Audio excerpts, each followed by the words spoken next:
जी कहते हैं, परीक्षित, भगवान के शक्ति संचार से दक्ष प्रजापति परम समर्थ हो गए थे। उन्होंने पंचजन की पुत्री असिकनी से हर्यश्व नाम के 10,000 पुत्र उत्पन्न किए। राजन दक्ष के ये सभी पुत्र एक आचरण और एक स्वभाव के थे। जब उनके पिता दक्ष ने उन्हें संतान उत्पन्न करने की आज्ञा दी, तब वे तपस्या करने के विचार से पश्चिम दिशा की ओर गए।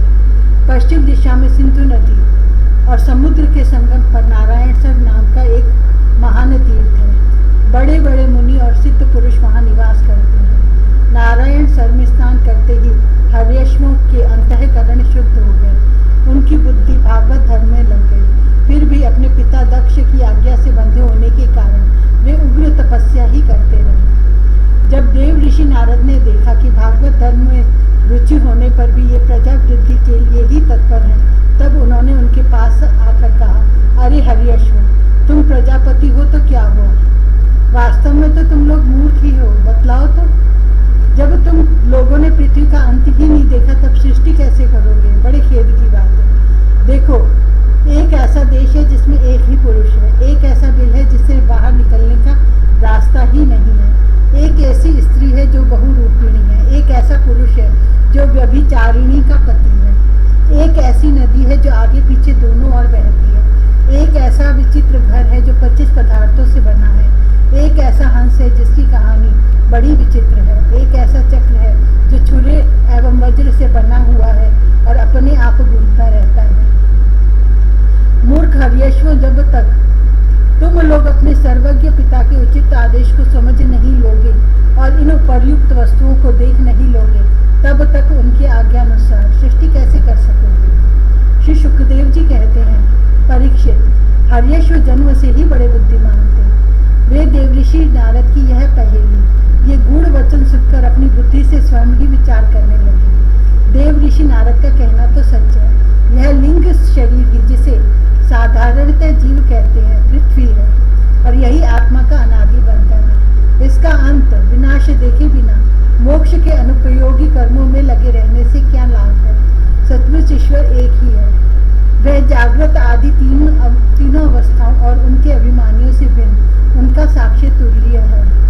वही सबका आश्रय है, परंतु उसका आश्रय कोई नहीं है। वही भगवान है।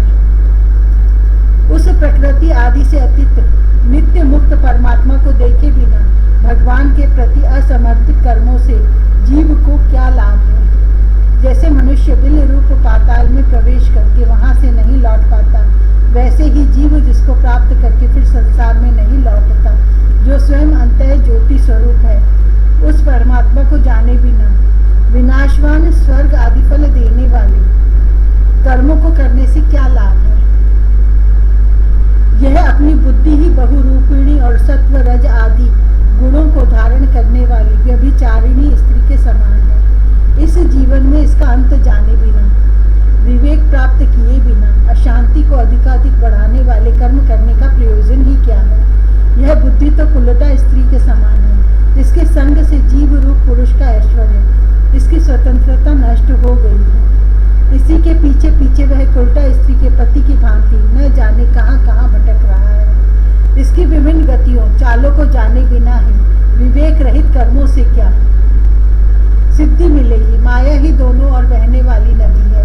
यह सृष्टि भी करती है और प्रलय भी। जो लोग इससे निकलने के लिए तपस्या विद्या आदि तट का सहारा लेने लगते हैं, उन्हें रोकने के लिए क्रोध अहंकार आदि के रूप में वह और भी वेग से बहने लगती है। जो पुरुष उसके वेग से विवश एवं अनभिज्ञ है, वह मायिक कर्मों से क्या लाभ उठावेगा? ये 25 तत्व ही एक अद्भुत घर है। पुरुष उनका आश्चर्यमय आश्रय है। वही समस्त कार्य कारणात्मक जगत का अधिष्ठाता है। यह बात न जानकर सच्चा स्वातंत्र्य प्राप्त किए बिना झूठी स्वतंत्रता से किए जाने वाले कर्म व्यर्थ ही हैं। भगवान का स्वरूप बतलाने वाले शास्त्र हंस के समान नील स्थिर विवेकी है। वह बंध मोक्ष चेतन और जड़ को अलग अलग करके दिखा देता है। ऐसे अध्यात्म शास्त्र रूप हंस का आश्रय छोड़कर उसे जाने बिना बहिर्मुख बनाने वाले कर्मों से लाभ भी क्या है? यह काल ही एक चक्र है। यह निरंतर घूमता रहता है। इसकी धार छुरी और वज्र के समान तीखी है और यह सारे जगत को अपनी ओर खींच रहा है। इसको रोकने वाला कोई नहीं है, यह परम स्वतंत्र है।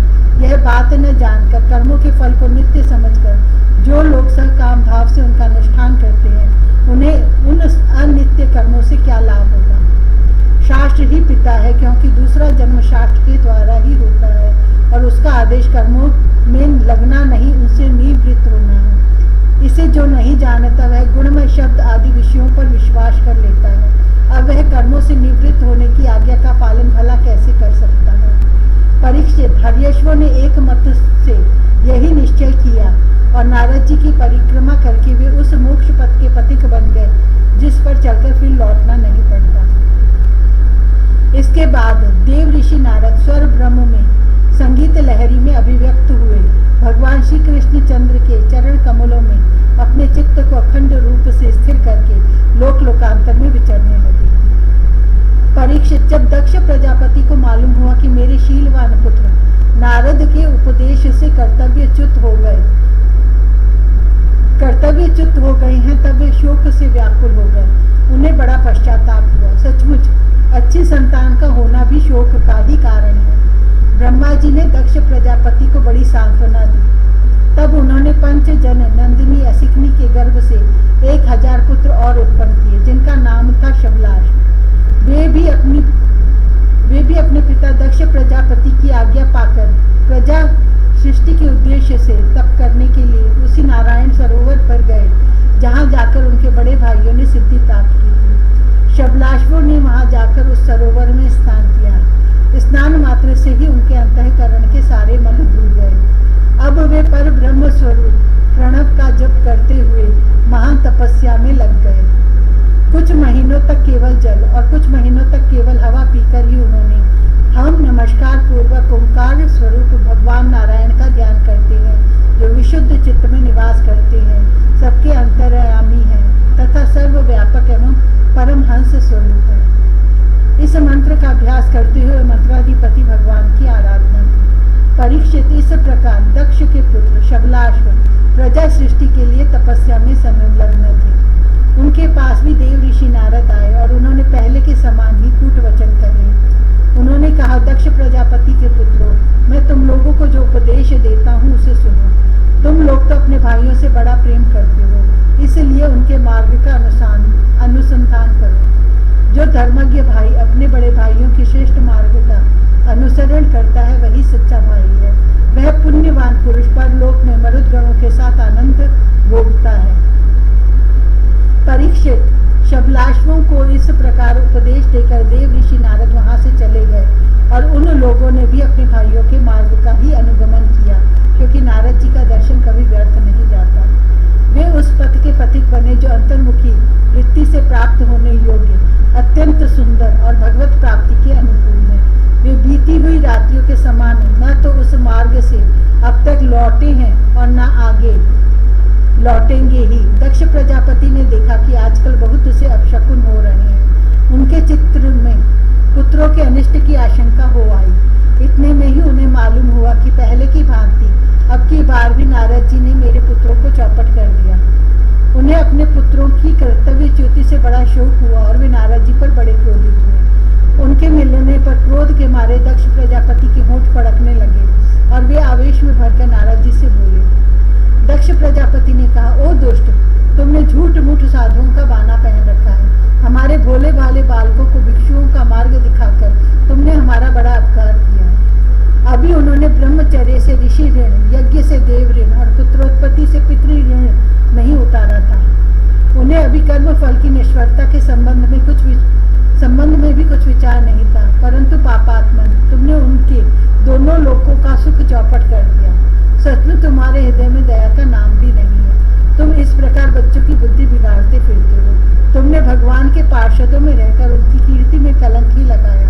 सचमुच तुम बड़े निर्लज्ज हो। मैं जानता हूँ कि भगवान के पार्षद सदा सर्वदा दुखी प्राणियों पर दया करने के लिए व्यग्र रहते हैं, परंतु तुम प्रेम भाव का विनाश करने वाले हो। तुम उन लोगों से भी बैर करते हो जो किसी से बैर नहीं करते। यदि तुम ऐसा समझते हो कि वैराग्य से ही स्नेह पाश विषय आसक्ति का बंधन कट सकता है, तो तुम्हारा यह विचार ठीक नहीं है, क्योंकि तुम्हारे जैसे झूठ मूठ वैराग्य का सौंग भरने वालों से किसी को वैराग्य नहीं हो सकता।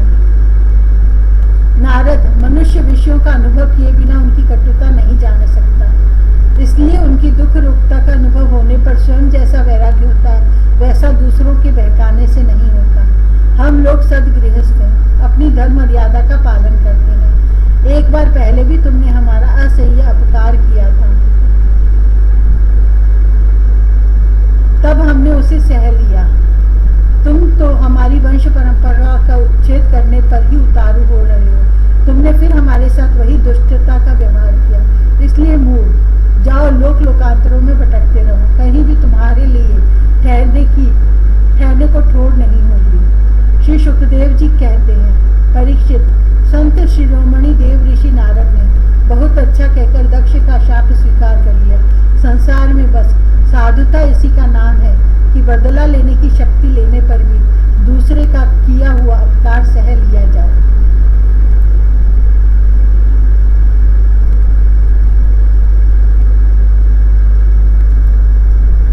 छठा अध्याय, दक्ष प्रजापति की 60 कन्याओं के वंश का विवरण।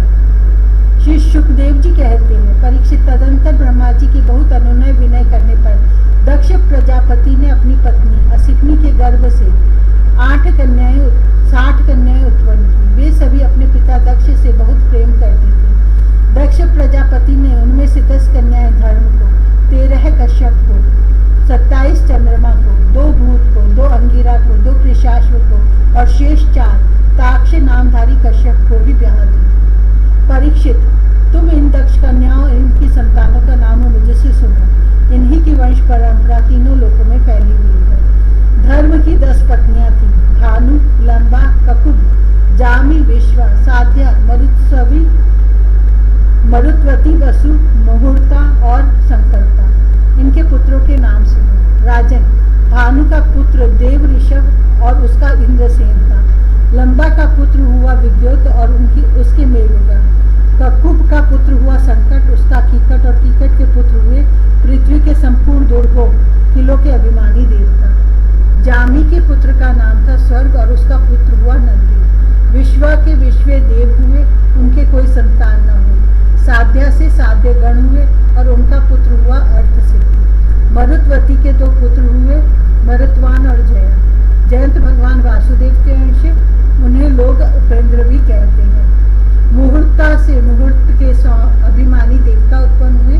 ये अपने अपने मुहूर्त में जीवों को उनके कर्मानुसार फल देते हैं। संकल्पा का पुत्र हुआ संकल्प और उसका काल। वसु के पुत्र 8 वसु हुए, उनके नाम मुझसे सुनो। द्रोण, प्राण, ध्रुव, अर्घ, अग्नि, दोष, वसु और विभावसु। द्रोण की पत्नी का नाम है अभिमति, उससे हर्ष, शोक, भय आदि के अभिमानी देवता उत्पन्न हुए। प्राण की पत्नी ऊर्जस्वती के गर्भ से सह, आयु और पुरोजव नाम के 3 पुत्र हुए। ध्रुव की पत्नी धरणी ने अनेक नगरों के अभिमानी देवता उत्पन्न किए। अर्क की पत्नी वासना के गर्भ से तर्ष, कृष्णा आदि पुत्र हुए। अग्नि नामक वसु की पत्नी धारा के गर्भ से द्रविणक आदि बहुत से पुत्र उत्पन्न हुए। कृतिका पुत्र स्कंद भी अग्नि से ही उत्पन्न हुए, उनसे विशाख आदि का जन्म हुआ। दोष की पत्नी शर्वरी के गर्भ से शिशुमार का जन्म हुआ, वह भगवान का कलावतार है। वसु की पत्नी आंगी रसी से शिल्प कला के अधिपति विश्वकर्मा हुए, विश्वकर्मा जी हुए। विश्वकर्मा के उनकी भार्या कृति के गर्भ से चाक्षुष मनु हुए और उनके पुत्र विश्व देव एवं साध्य गण हुए। विभा वसु की पत्नी उषा से 3 पुत्र हुए, व्युष्ट, रोचिष और आतप। उनमें से आतप के पंचयाम दिवस नामक पुत्र हुआ, उसी के कारण सब जीव अपने अपने कार्यों में लगे रहते हैं। भूत की पत्नी दक्ष नंदिनी स्वरूपा ने कोटि कोटि रुद्र गण उत्पन्न किए। इनमें रैवत, अज, भव, भीम, वाम, उग्र, वृषाकपि, अजयपाल, अहिर्बुद्धन्य, बहुरूप और महान, ये 11 मुख्य हैं। भूत की दूसरी पत्नी भूता से भयंकर भूत और विनायक आदि का जन्म हुआ। ये सब 11वें प्रधान रुद्र महान के पार्षद हुए। अंगी अंगिरा प्रजापति की प्रथम पत्नी स्वधा ने पितृगण को उत्पन्न किया और दूसरी पत्नी सती ने अथर्वांगिरस नामक वेद को ही पुत्र रूप में स्वीकार कर लिया। वृषासुर की पत्नी अर्ची से धूम्रकेश का जन्म हुआ और धिष्णा के 4 पुत्र हुए, वेदशिरा, देवल, वयुन और मनु। ताक्ष नामधारी कश्यप की 4 स्त्रियां थीं, विंता, कद्रु, पतंगी और यामिनी। पतंगी से पक्षियों का और यामिनी से शलभों पतंगों का जन्म हुआ। विंता के पुत्र गरुड़ हुए, यही भगवान विष्णु के वाहन हैं। विंता के ही दूसरे पुत्र अरुण हैं, जो भगवान सूर्य के सारथी हैं। कद्रु से अनेकों नाग उत्पन्न हुए।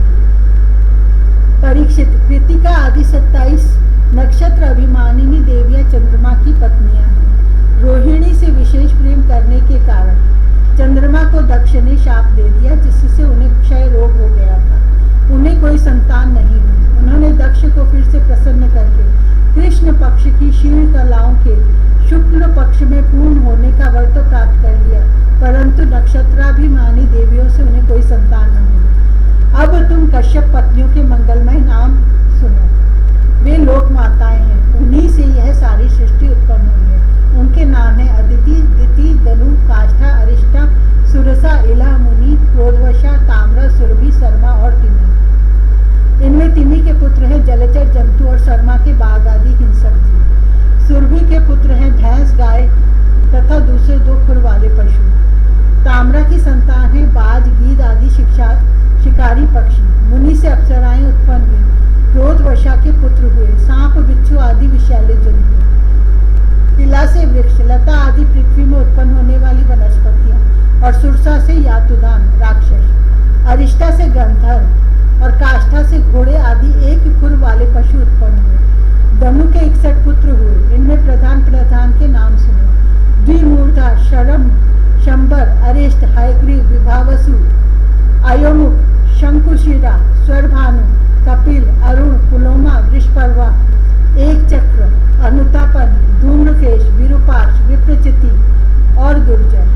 स्वरभानु की कन्या सुप्रभा से नमुची ने वृष और वृषपर्वा की पुत्री शर्मिष्ठा से महाबली नहुष नंदन ययाति ने विवाह किया। दनु के पुत्र वैश्वानर की 4 सुंदरी कन्याएं थी। इनके नाम के उपदानवी हयशिरा, पुलोमा और कालिका। इनमें से उपदानवी के साथ हिरण्याक्ष का और हयशिरा के साथ क्रतु का विवाह हुआ। ब्रह्मा जी की आज्ञा से प्रजापति भगवान कश्यप ने ही वैश्वानर की शेष 2 पुत्रियों पुलोमा और कालिका के साथ विवाह किया। उनसे पोलोम और काल के नाम के 60,000 रणवीर दानव हुए। इन्हीं का दूसरा नाम निवात कवच था। ये यज्ञ कर्म में विघ्न डालते थे, इसलिए परीक्षित तुम्हारे दादा अर्जुन ने अकेले ही उन्हें इंद्र को प्रसन्न करने के लिए मार डाला। यह उन दिनों की बात है जब अर्जुन स्वर्ग में गए हुए थे। विप्रचित्त की पत्नी सिंहिका के गर्भ से 101 पुत्र उत्पन्न हुए। उनमें सबसे बड़ा था राहु, जिसकी गणना ग्रहों में हो गई। शेष 100 पुत्रों का नाम केतु था।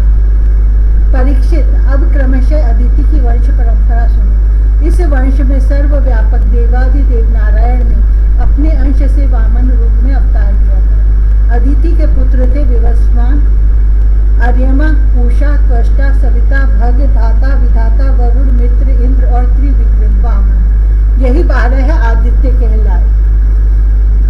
विवस्वान की पत्नी महाभाग्यवती संज्ञा के गर्भ से श्राद्ध देव वैवस्वत मनु एवं यमी का जोड़ा पैदा हुआ।